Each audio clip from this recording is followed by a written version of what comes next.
تصوف کے رد و قبول میں شروع سے ایک تذبذب میں مبتلا رہتا ہوں، نفسیاتی طور پر بھی اور ذہنی اعتبار سے بھی۔ مطلب اب تک میرا خیال یہی ہے کہ تصوف بھی ایک انسانی تعبیری روایت ہے، اور یہ کوئی الہامی روایت نہیں، کوئی نبوی روایت نہیں، اور قانونی مفہوم میں دین سے براہ راست پھوٹنے والی روایت نہیں ہے، اور یہ اسی طرح کی ہے جیسے فقہ کی روایت ہے، کلام کی روایت ہے۔ تو اسی طرح یعنی جتنا ان کو جواز حاصل ہے، اگر فقہ و کلام کو ایک تعبیری روایت میں بننے کا حق اور جواز حاصل تھا، تو ویسا ہی جواز تصوف کو بھی حاصل ہے، کیونکہ یہ تینوں انسانوں کے بنائے ہوئے ادارے ہیں، ان انسانوں کے جو اپنے دین پر تفصیل کے ساتھ عمل کرنا چاہتے تھے، یعنی اس دین کی مرادات کو ہر باطنی اور خارجی سچویشن میں مؤثر رکھنا چاہتے تھے۔ تو اسی سے فقہ پیدا ہوئی، اسی سے تصوف نے جنم لیا، اس سے ہی کلام سامنے آیا۔ تو یہ جیسے تعبیری، تہذیبی اور نفسیاتی روایتیں ہیں جو دین سے اپنی مجموعی نسبت کو اگر تصوف محفوظ رکھے، یعنی دین سے اپنے بنیادی جواز کو اخذ کرتا ہوا واضح طور پر دکھائی دے، اور اس کے سلسلے میں بہت زیادہ حساسیت بھی اس کے اندر پائی جائے، اس کی تعلیمات میں، اس کے اشغال میں اور اس کے معارف میں، تو پھر جو بھی اس پہ تنقید یا تائید کا عمل ہوگا وہ جزوی ہوگا۔ وہ پھر یہ کہ کہیں قبول کر لیا جائے گا، کچھ مظاہر قبول کر لیے جائیں گے، کچھ مظاہر رد کر دیے جائیں گے، اور یہ عمل فقہ اور کلام میں بھی یہی ہوگا۔ اگر نہیں ہوگا تو ہم اپنا دینی نقصان کریں گے۔ پھر یہ کہ جتنا قبول کیا جائے گا اس شرط کے ساتھ، وہ مشروط، محدود اور اعتباری ہوگا۔ یہ ایک بنیادی بات ہے جو میرے خیال میں فقہ میں بھی سمجھنی چاہیے، کلام میں بھی جاننی چاہیے۔ وہ یہ کہ ہم نے جیسے تصوف کے بعض مظاہر کو، وہ مظاہر عملی بھی ہو سکتے ہیں، علمی بھی ہو سکتے ہیں، ہم نے بعض مظاہر کو یہ کہہ کے قبول کر لیا کہ یہ قرآن اور سنت سے متصادم نہیں ہے، اور یہ جیسے تفصیل اور اجمال کا تعلق رکھتے ہیں فلاں نص سے یا فلاں سنت سے، تو وہ بھی محدود اور مشروط ہوگا۔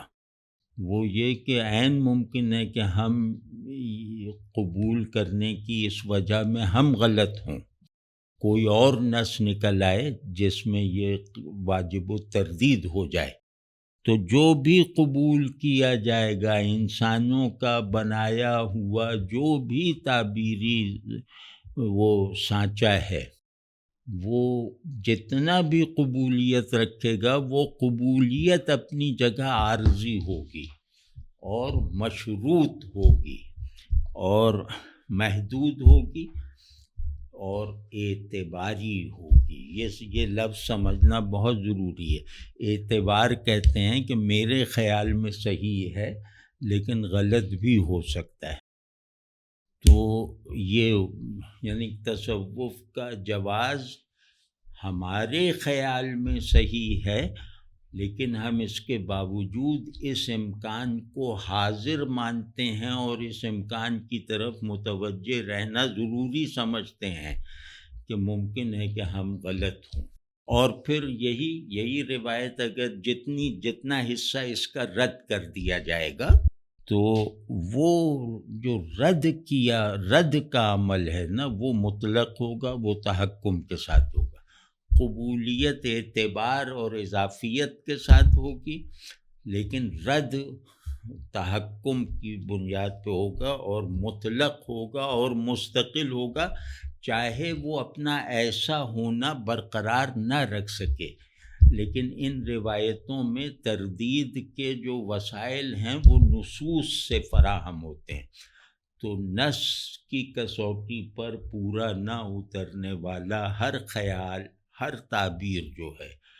وہ یقین سے رد ہوگی، مطلق انداز میں رد ہوگی۔ تو کیونکہ قبول تو ہم نے تعویل سے کیا نا، لیکن رد جو ہے وہ نص کر رہی ہے، ہم تھوڑی کر رہے ہیں، تو اس وجہ سے اس میں تحکم ہوگا۔ وہ چاہے بعد میں نہ برقرار رہے، چاہے، لیکن اس کی ساخت کی بات میں کر رہا ہوں، اور یہ چیز پیش نظر نہ رہنے کی وجہ سے ہماری تمام جو تعبیری روایتوں کو نقصان پہنچتا آیا ہے،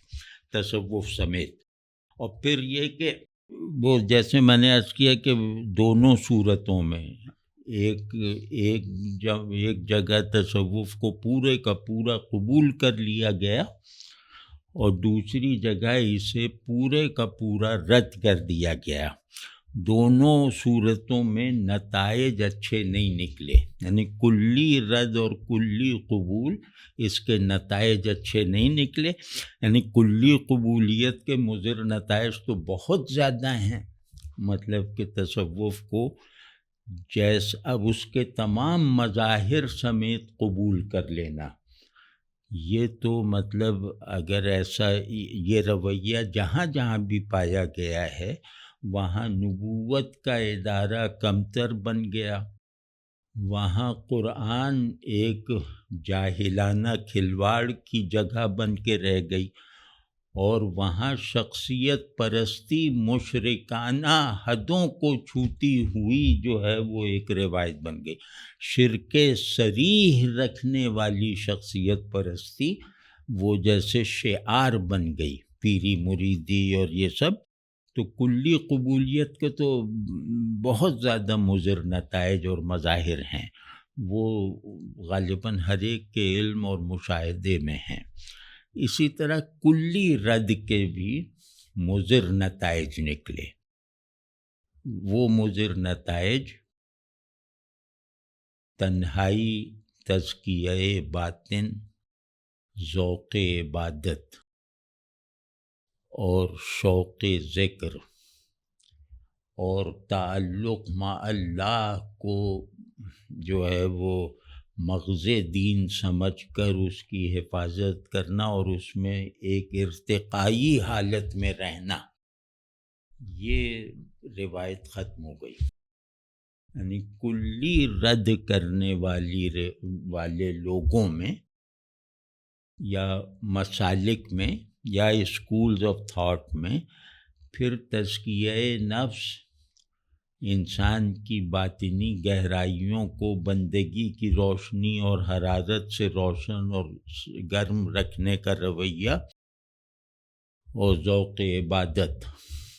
یہ بہت تشویشناک حد تک نیچے چلا گیا۔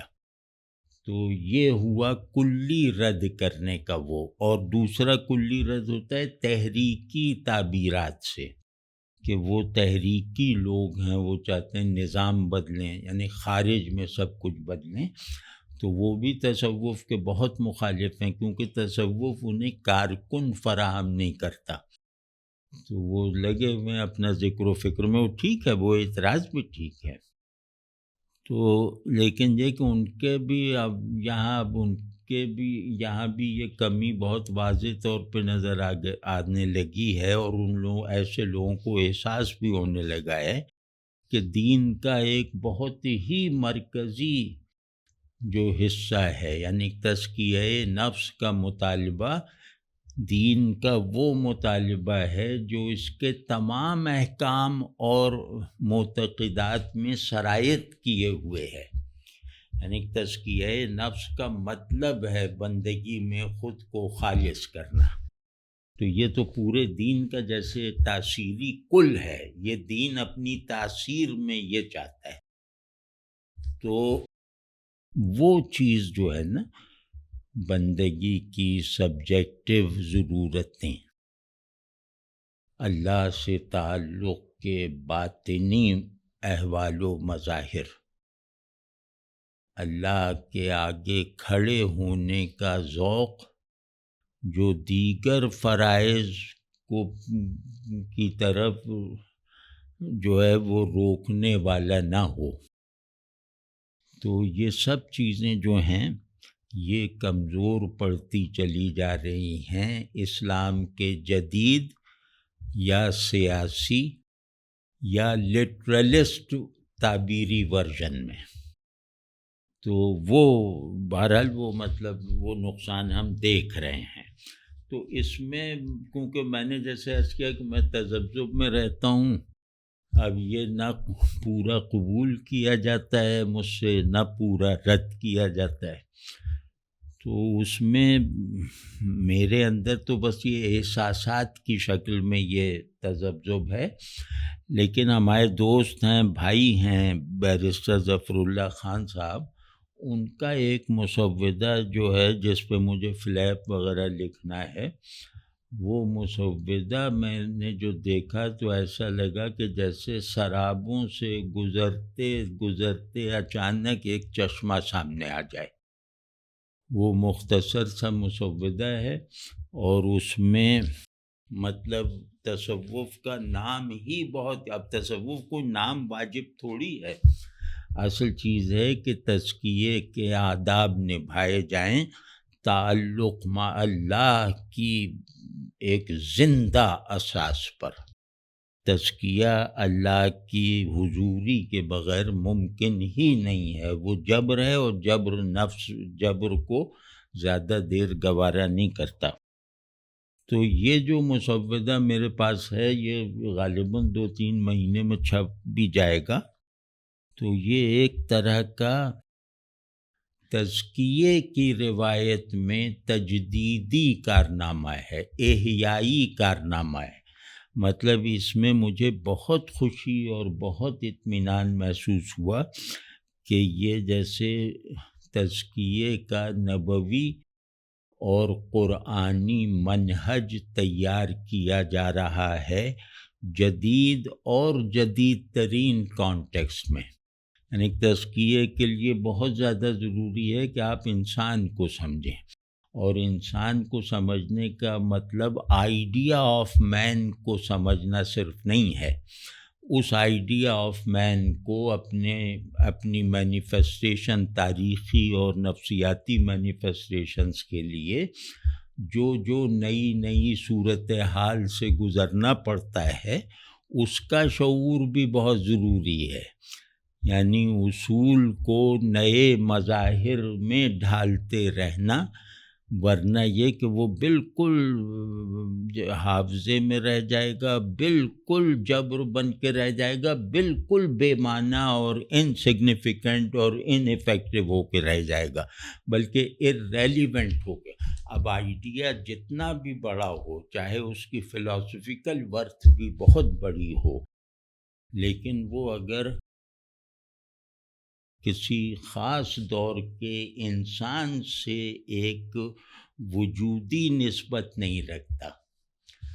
تو وہ پھر بیکار ہے. مطلب اس پر اصرار کرنا کہ اس آئیڈیا کو اس کے پرانے مظاہر کے ساتھ اپنے اوپر لاگو کرو، یہ ایک جبر ہے، ایک مذاق ہے، اور ایک بالکل ہمارے باطن کے بنجر ہو جانے کا سب سے بڑا سبب یہی ہے کہ ہم نے انسان مزکہ کے آئیڈیا کو لے کر جو سلف میں مظاہر پیدا ہوئے، جو انہوں نے بہت کامیابی سے پیدا کر کے دکھائے، ہم آج کے آدمی کو یہ کہہ رہے ہیں کہ تم انہی مظاہر کو جنریٹ کرنے کی قابلیت پیدا کرو. اگر تمہارا اپنے یعنی تم جو اپنا تزکیہ کر رہے ہو، یہ عمل اگر اسی طرح کے نتائج نہیں پیدا کر رہا تو یہ ناقابل اعتبار ہے. یہ بہت ظلم ہوا ہے. یہ جیسے ہماری روایت میں بہترین جو عناصر ہیں وہ پتھرا گئے ہیں، حالانکہ ان کا تقاضا تھا کہ انہیں تسلسل میں رکھا جائے. تو کوئی نہر اگر تسلسل میں رہے تو وہ ایک ساحل کا مطالبہ تو نہیں کرے گی نا کہ ساحل ہمیشہ یہی رہے جو اب ہے. تو یہ ہم سے غلطی ہوئی اور غیر سنجیدگی کا اظہار ہوا. انہوں نے کانٹیکسٹ فراہم کیا. وہ آئے گا تو میں زیادہ نہیں بولنا چاہتا کہ انہوں نے آئیڈیا آف مین اور آئیڈیا آف پیورٹی یا غرض تمام جو بنیادی وہ تھیمز ہیں، صوفی تھیمز ہیں، ان تھیمز کو ریکانٹیکسچولائز کیا ہے. انہوں نے موجودہ کانٹیکسٹ میں ان آئیڈیاز کو مفید بنا کر، قابل عمل بنا کر دکھایا ہے. تو اس میں بہت بڑی بات یہ جو بہت ضروری ہے وہ یہی ہے کہ آئیڈیا اور اس کی مسلسل مینیفیسٹیشنز کو تصوف کی روایت میں شاید دور جدید میں پہلی مرتبہ گرفت میں لا کے دکھایا گیا ہے. اور یہ ان یعنی کہ ایک تو فطری اور آفاقی تصور انسان وہ بتائے کہ اچھائیاں ذہنی، اخلاقی، عملی یہ سب ہوتی ہیں اور ہر جگہ مسلم ہے. پھر نفس یعنی جس کا تزکیہ کرنے کا وہ ہے اہتمام، اس کی پرانی تعریفات جو پرانی ڈیفینیشنز ہیں نا کہ نفس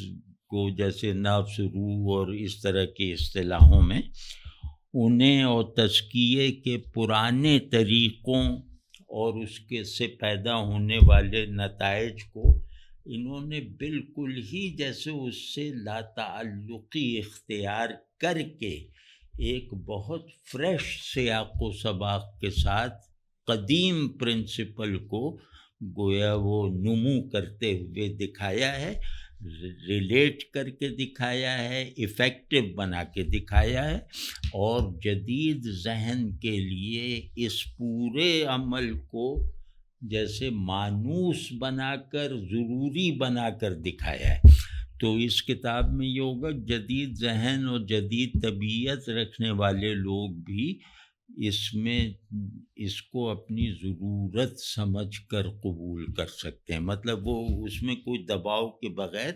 اس میں بیان اور سارا نظام یہ جو سارا اس کا در و بست ہوگا وہ واقعی مطلب مجھے تو بہت زیادہ خوشی ہے اس بات کی کہ وہ یوں کہہ لیں کہ وہ جیسے خواہش بننے کی کا عمل شروع ہو سکتا ہے اس سارے یعنی کہ ہمارا تصور انسان اصل میں کیا ہے یہ کشش نہیں رکھتا. ہمارا تصور انسان ہمارے اندر کیا نتائج پیدا کر سکتا ہے ہمارے اندر یہ کشش پیدا ہو جاتی ہے اور یہی ضرورت بن جاتی ہے کہ بھئی مجھے اچھے آدمی کا ایک آئیڈیا ہے تو اچھے آدمی کا آئیڈیا مجھے جو ہے میرے اندر مینیفیسٹ ہونا چاہیے، مجھے اس کا مظہر بننا چاہیے. تو یہ والا جو کام جس کو میں کہہ رہا ہوں کہ تجدیدی کام ہے کہ یہ تصوف کے بہت بڑے تھیمز کو ذرا ان کی تعداد کم کر کے ان کی فہرست کو سکیڑ کر جدید ترین اور خصوصاً جدید اعلیٰ جدید تعلیم سے جو تربیت پانے والے ذہن کے لیے جیسے یہ بہت اٹریکٹیو ہو سکتا ہے. تو اس میں مطلب ہمارے لیے سبق کی یہی بات ہے کہ اصول مطلق ہوتا ہے لیکن اس کی نسبتیں بدلتی رہتی ہیں، اس کے مظاہر کا تازہ سے تازہ رہنا ضروری ہے. تو وہ انہوں نے جیسے عملی طور پہ وہاں دکھا بھی دیا ہے اور اس میں ہم اسی سبق کو ہر معاملے میں اپنے لیے رہنما بنا سکتے ہیں کہ توحید سے بڑا اصول کیا ہے وحدت الہی سے. تو توحید ہمارا پرنسپل آف آل پرنسپلز ہے. تو وہ جو ہے وہ ہمارے یہاں ذہنی، عملی اور قلبی مظاہر اگر نئے نئے اور بلکہ منفرد مظاہر، ہر شخص کے اعتبار سے مظاہر نہیں پیدا کر رہا احوال میں، خیال میں، تو پھر ہم اس کے ساتھ سنجیدہ نہیں ہیں۔ تو یہ اس سے امید ہے کہ یہ ضرورت کم از کم لوگوں کے سامنے آ جائے گی کہ سیاق و سباق کی تبدیلی کو نظر انداز نہ کرو، سیاق و سباق بدلتا ہی رہے گا، یعنی تغیر ہی اس دنیا کا قانون ہے جس کے سب پابند ہیں، انسان سے لے کر پتھر اور پودے اور پیڑ تک۔ تو اس تغیر کو تسلسل بناؤ، اس تغیر کو گروندے گرانے والی باڑھ نہ بننے دو۔ تو اصول اس روایت تغیر میں اپنے آپ کو نئی طرح سے مینیفیسٹ کرتے رہتے ہیں اور اس تغیر کو انتشار بننے سے روکتے ہیں۔ ایک اصول اگر تغیرات سے ریلیٹ کر کے ان تغیرات میں سب سے بڑے مظاہر پروڈیوس کر رہا ہے، ان تغیرات کے بہترین اسباب، ویل ڈائریکٹڈ کازز پیدا کر رہا ہے، تو یہ مطلب اسی کو تسلسل کہتے ہیں، اور خصوصاً اہل دین اس تسلسل کے مکلف ہیں، یعنی ہر آدمی اپنی اپنی صلاحیت کے مطابق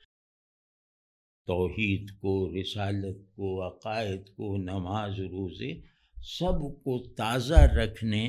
اور اس تازگی کو پیدا کرنے کے لیے اپنی انفرادی کاوشوں کو اللہ کے حضور میں پیش کرنے کی خواہش میں جیسے بےتاب دکھائی دینا چاہیے کہ میں جلدی سے سجاوٹ اللہ کے حضور میں پیش کر دوں، کہ یہ امید ہے کہ کسی اور نے نہ کی ہو۔ تو یہ والا اگر تعلق نہیں ہے تو پھر مطلب پھر کیا رہ گیا ہے؟